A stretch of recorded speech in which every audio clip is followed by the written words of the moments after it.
Hi guys, in this lesson we're going to talk about statistical questions and different types of data. So this vocabulary I need you to copy in your notebook. We have a statistical question. That's a question that yields data, basically. Statistics are the process of collecting, displaying, and analyzing a set of data. Categorical data is data that would be in word form, like asking somebody what their favorite food or favorite color is. Numerical data is data collected in the form of numbers, so how many cars were sold each month, how many students attended each class.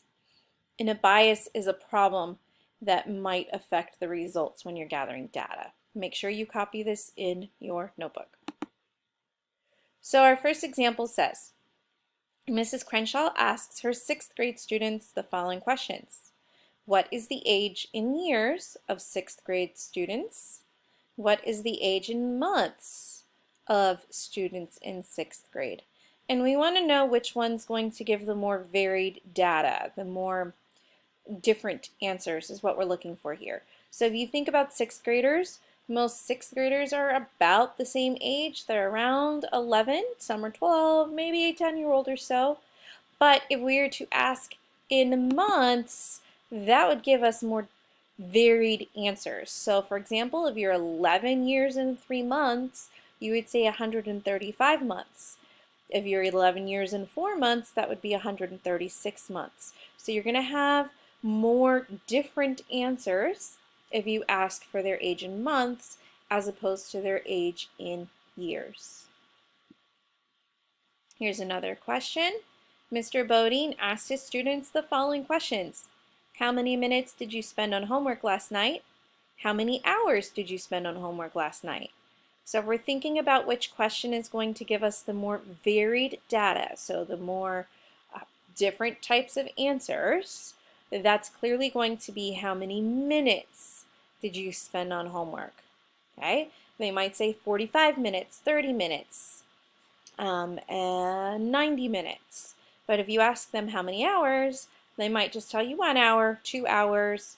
Most students are probably not spending more than that. Think about this one on your own. Which is a better statistical question for a gym owner to ask about exercise? Did gym members come to the gym at least once last week? Or what is the average number of days per week people at the gym exercise? So go ahead, take a second, pause this video, and think about your answer. I'll wait. Right. What did you say? Did you say the second question? Because that would be the right answer. If you're asking the first question, their answer is only going to be yes or no. Not a lot of variety there. But the second question, people are going to have different numbers between 1 to 7, right? Maybe even 0. They're not exercising at all. Which is a better statistical question? Explain your reasoning. Do you like to listen to music? Or how many minutes do you spend listening to music each day? Go ahead, pause that video. I'll wait for you to do that. So, what'd you come up with? The correct answer is the second question. Again, a yes or no question is not going to give you a lot of data. But if you're asking about minutes, you can have a huge range of answers depending on who you're talking to. In the next questions, we're going to talk about bias, so things that might skew the answers to a question. And the first one says, a restaurant owner asks customers to rate their dining experience on a scale of 1 to 10 as they leave the restaurant. Can you think about what might affect the answers to this? What might create a problem? Well, some customers might not feel comfortable answering that. They might not want to be completely honest to the owner in person. They've had a terrible meal.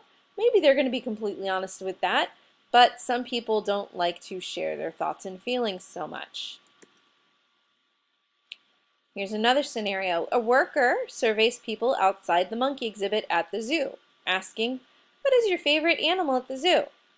So how could we have bias in that? Well, if you're standing just outside the monkeys, you could be looking at a group of people who like monkeys better than other animals. Maybe they spend most of their time at the monkey display. In order to eliminate that bias, you would have to go around the zoo asking random people in random spots. Don't just sit in one place because you might just get a bunch of monkey fans. Here's another example. An ice cream company surveys customers asking, what is your favorite type of ice cream? Chocolate, vanilla, or caramel, fudge, swirl? Think about that for a second, and what could cause bias with that, or what would be an issue with this survey question? Go ahead and pause the video, and I'll wait for you to think. Are you ready? All right, so this could be an issue because you only have 3 choices. Chocolate, vanilla, caramel, fudge, swirl. What's the likelihood that your favorite ice cream flavor is on that list? I love cookies and cream. I can't answer this question honestly because that is not a choice. A hotel leaves a comment card in each room where customers can choose to rate their experience at the hotel on a scale of 1 to 10. So what could be the problem here? This is kind of like getting reviews on Amazon. Think about all of the products that are ordered on Amazon. I love Amazon shopping. I do not, however, leave a bunch of ratings. If it's optional, I probably am not going to do it. When will I leave those ratings? Usually when 1 or 2 things happen. The product has more than exceeded my expectations and I'm overwhelmed with how amazing it is. Or 2, it sucks. If something is horrible, like really, really horrible, and I feel that people need to know that, I'll leave a rating. So are you going to get a variety of answers with that? Probably not. People that have okay experiences, it's fine, it's good, there's nothing wrong, there's nothing great, they're probably not going to leave a review. Explain how there could be bias in each of the following situations. So we have another one here. Ooh, perfect for a voting year. Standing in front of a poll booth and asking people for whom they plan to vote for as president. What could create bias in this? Well, some people don't like to share their thoughts when they vote. They like to keep that to themselves. Some people don't like to talk about politics, so they might not want to willingly, openly have that discussion with you. So it might be better to have a separate polling box, a separate box where they could write their answer and then deposit it in the box without having it in front conversation about it. Some people just don't like to talk politics. Another example, collecting data during rush hour about the average speed of drivers on a highway. You guys are in the car often enough. What could be the problem with collecting data at rush hour? Well, think about what's happening at rush hour. Everybody is trying to get home, or everybody is trying to get to work. There are a ton of cars on the road, and they're usually deadlocked. Traffic is moving super, super, super slow, not at typical speeds. So an average speed during rush hour is not going to be the average speed on that highway all day long. It's going to change from morning to noon to night depending on what's happening at that time of day. So here we have a graph. Students at Humphrey Middle School collected data on the type of music students would prefer for the next school dance. The bar graph below shows the results. And we are first looking at the question, what is misleading? Well, if you look at this, look at that. Woo! So many people like rock music. So many more than the other categories.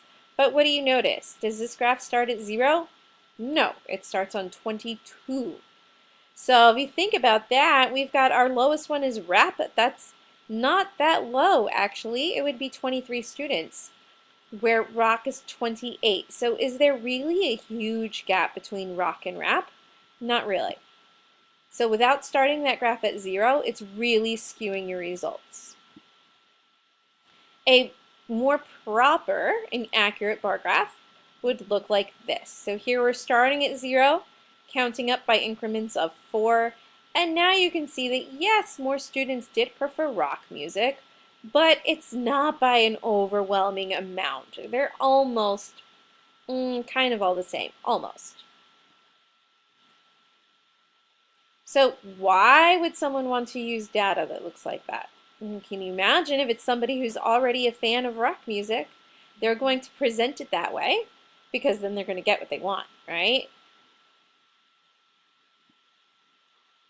Here we've got another graph about gas prices. So it says the fuel barn printed an advertisement in the local paper with the following graph. What's misleading here? I think you know. Look, $3.65 is where the graph starts, and our highest rate is $3 and a little bit more than $3.85, maybe $3.86. So it looks like there's a huge difference. That fuel barn is way cheaper. But in reality, if we made a proper graph that started at 0, you can see the fuel barn is not much cheaper at all. Look at those bars. They are practically level. So you're going to be saving maybe a few pennies. But if you're fuel barn, you don't want it to look that way. You want them to look like they are the best price in town so they can get your business.